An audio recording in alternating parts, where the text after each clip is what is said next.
Why Argentina and Brazil should be favorites for the World Cup. Stay tuned by subscribing to our channel to get all the sports updates. With the World Cup less than 6 months away, the current international break was a good opportunity to see how teams are looking before the tournament. In Europe, we saw several Nations League games and the last of the World Cup qualifiers, which saw Wales qualify for the tournament. For South America, they had friendlies and Argentina played Italy in the Finalissima at Wembley. African nations had friendlies and AFCON qualifiers as well. When discussing possible favorites for the tournament, you hear Brazil, France, England, Argentina, Spain, and Germany. That's 4 European nations and the 2 South American giants. If history is to repeat itself, the likelihood is a European country will win as the continent has produced the last 4 winners. Yet when looking at the recent international break, that might not be the case. The European heavyweights struggled in the new Nations League season. There is an argument to be made about fatigue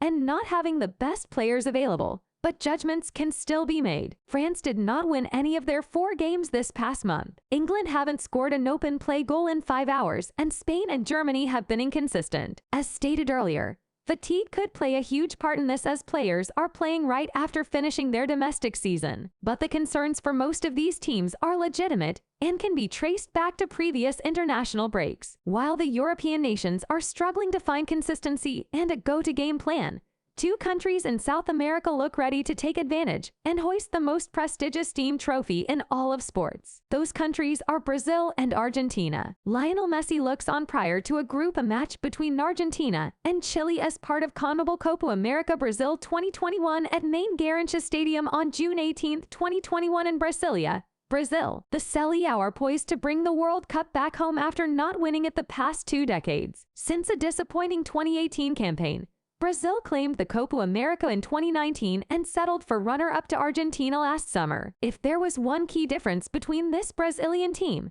and the one from the 2018 World Cup, other than players, it's the vibes and feeling around the squad. The past decade's iterations of the national team have succumbed to the pressure that comes with playing for Brazil, especially in the 2014 World Cup. No player felt that more than Neymar, the golden boy of Brazil, who will become the all-time leading goal scorer in Brazil history in Qatar, has felt the pressure of winning that trophy. All the great predecessors before him have done it and cemented themselves in the history books. The case for Neymar is he has never had the squad those before him had. Now he does with the rise of Vinicius Jr., Lucas Paqueta, Rafinha, and Eder Militão to name a few. Along with the increase in talent, the squad harmony is perfect, and the players love playing with each other. You see it on the pitch with the nice flicks and one-touch play, the beautiful game, and off the pitch with squad activities. With Neymar suggesting this is his last World Cup, that's extra motivation, though it is not needed. With an easy group in Cameroon, Serbia, and Switzerland,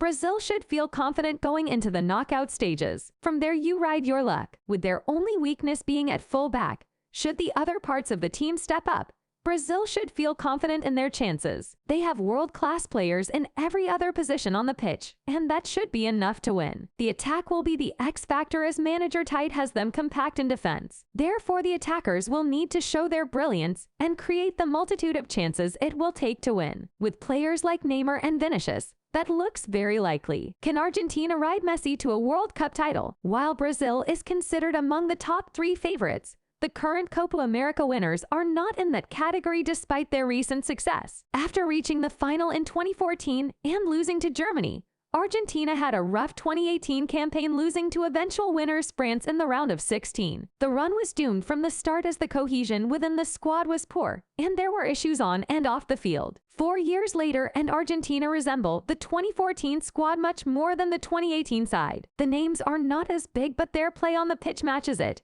And at the head of it all is Lionel Messi. This will more than likely be Messi's last run at the World Cup, and he is certainly itching for it. After getting his first trophy last summer, the legendary No.